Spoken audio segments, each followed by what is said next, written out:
रतिया कहाँ बिताया भगवती गाड़ू, रतिया कहाँ बिताया भगवती गाड़ू,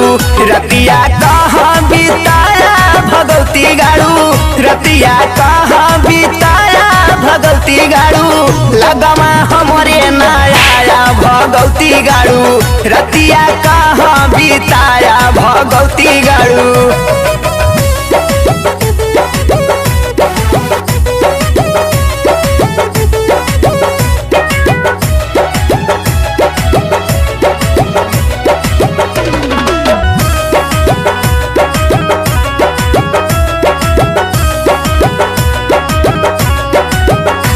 भरे कवना से रहला तू लागल हो तभी न सहरे आइला घर में भागल भागल अरे छिनराऊ कहाँ रहला रतिया भर हो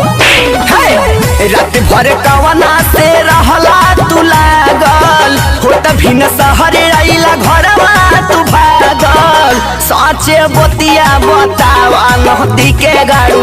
रतिया कहवा बिताया भगवती गाड़ू, रतिया कहवा बिताया भगवती गाड़ू, रतिया कहवा बिताया भगवती गाड़ू, लगवा हमारे नया भगवती गाड़ू, रतिया कहवा बिताया भगवती गाड़ू।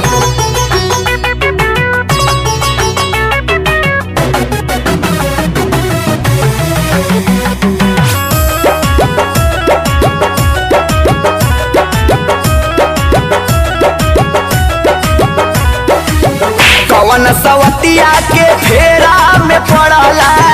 मेहरी के इज्जत धर्म राज भरला अरे छिनराऊ तोरे कैल तू सुना। कवन सवतिया के फेरा में पड़ला, मेहरी के इज्जत धर्म राज भरला, लागे शरम नहीं भइला तू घर बिगाड़ू,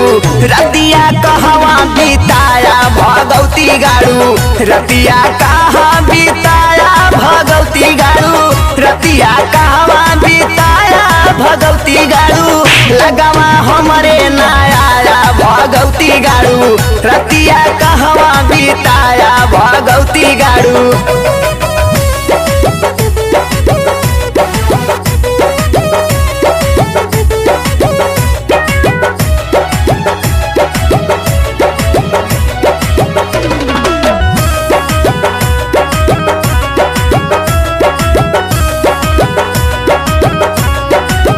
जे हम जनती मिलब छिनरा भतार हो,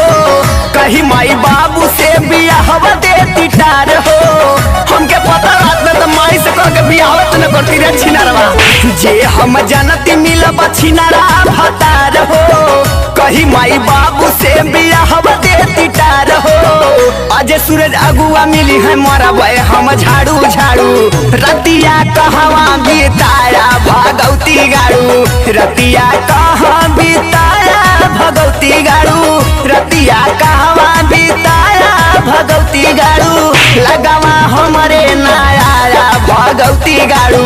रतिया कहवा बिताया भगवती गाड़ू, रतिया कहवा बिताया भगवती गाड़ू।